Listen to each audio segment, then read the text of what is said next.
Namaskar and a very good evening to all of you. My cabinet colleague Ashwini Vaishnavji, Attorney General of India, Sri Venkatramani ji, Solicitor General of India, Sri Tushar Mehta ji, the uh, President of the Arbitration Bar of India, Sri Gaurav Banerjee ji, Justice Hemant Gupta ji, luminaries of the legal world, excellencies, dear friends. I'm delighted to join you all this evening for the inauguration of the Arbitration Bar of India.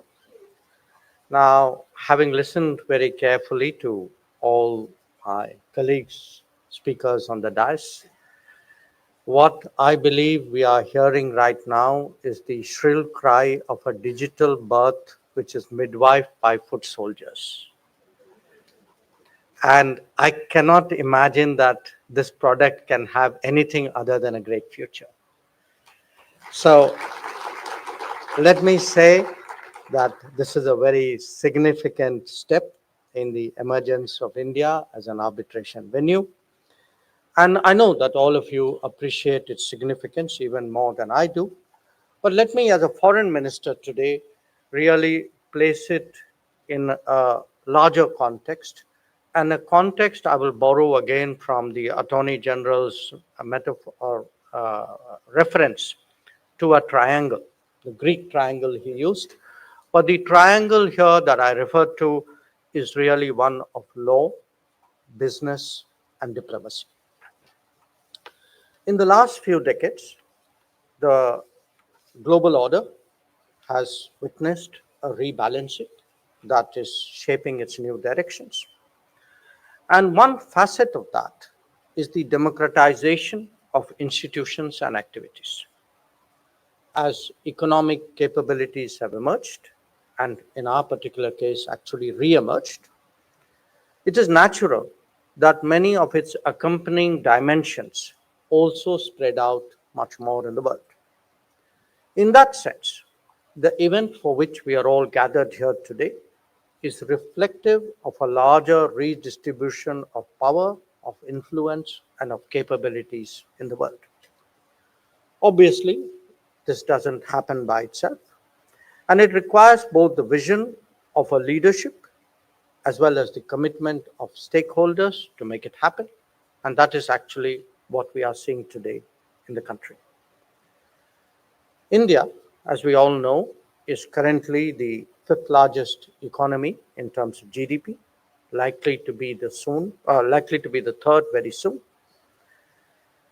And it is only to be expected that a domain as crucial as arbitration to the international economy should also find adequate expression here. Not just that, like in other spheres, we need to develop high quality capabilities so that India too stands out in a competitive world.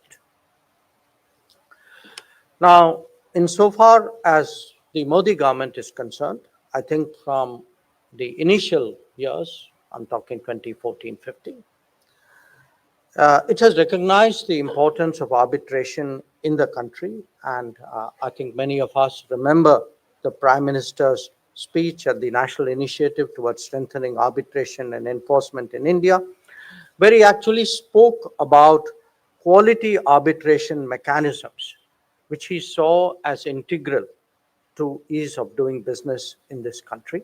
And he actually underlined how strongly his government, our government, is committed to it.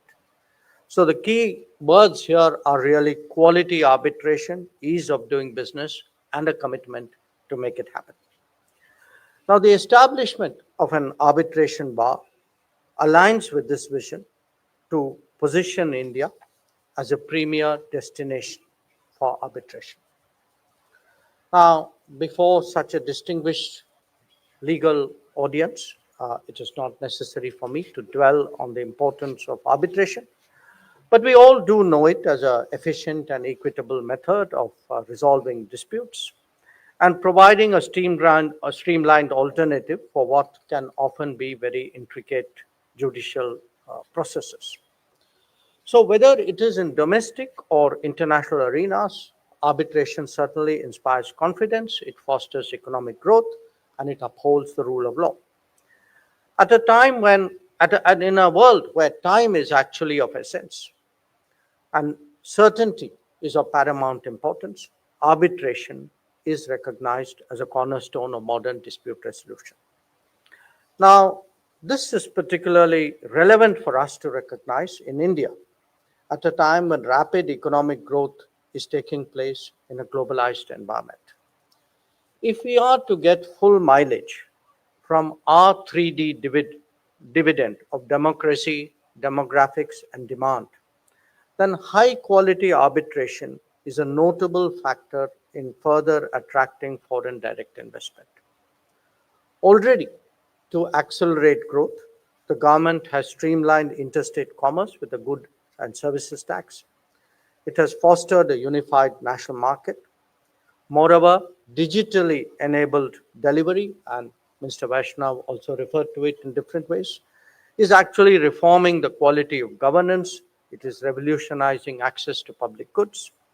And we have seen a surge in the entrepreneurial spirit, which is aided by a startup culture and facilitated by the expansion of skills.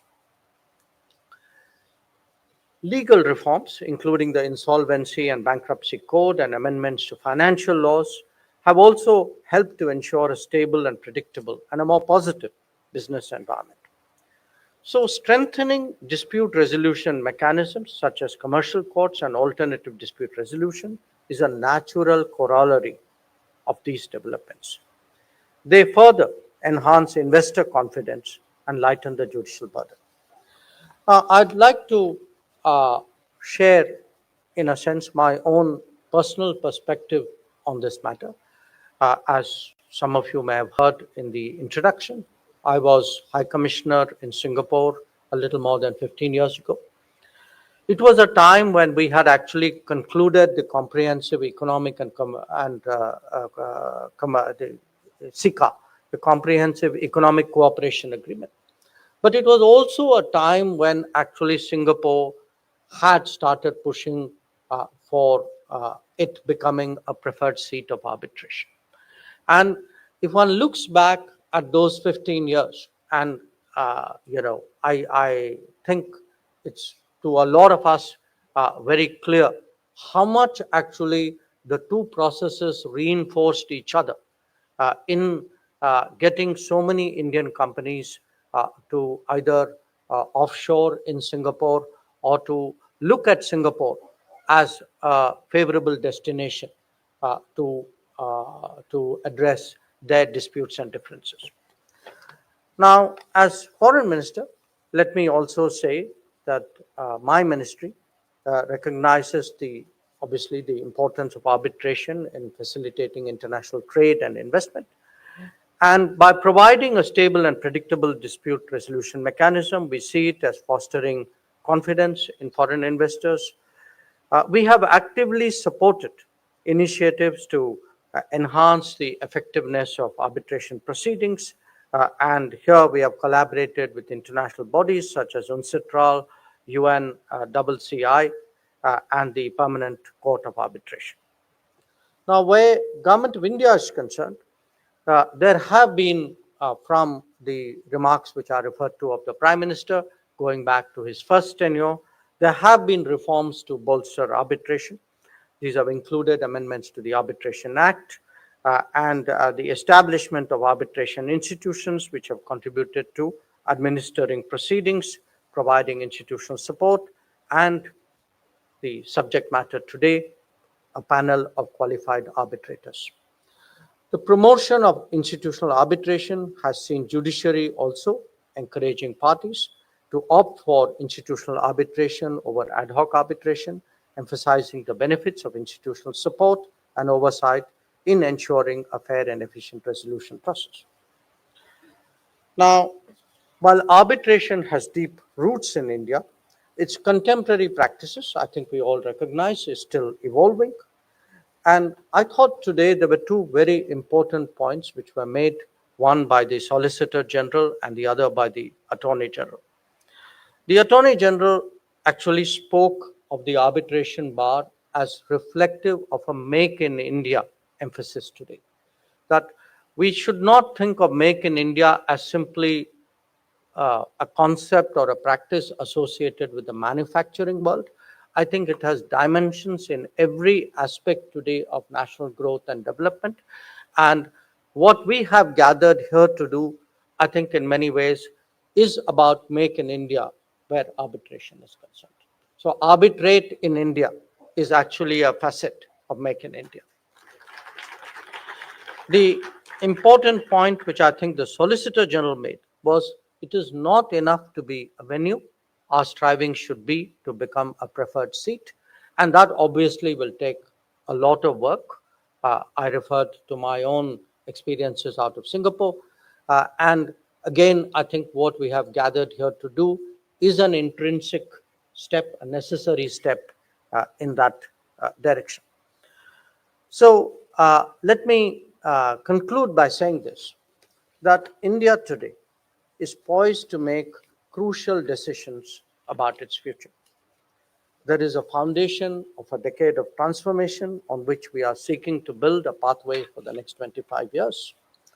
Our goal is Vikasit Bharat, that is developed India. This will not only have economic metrics, but an all-round development that would include quality of life, ease of doing business, deep national strengths, technology capabilities, a larger role in the international economy, but not least the institutions, the infrastructure, and the talent that would actually define Viksit Bharat. It will certainly be a nation that will see more intensive and consequential economic activities, both at home and abroad. The requirement to harmonize, mediate, and settle differences and disputes will be even more as we progress on the journey towards Viksit Bharat.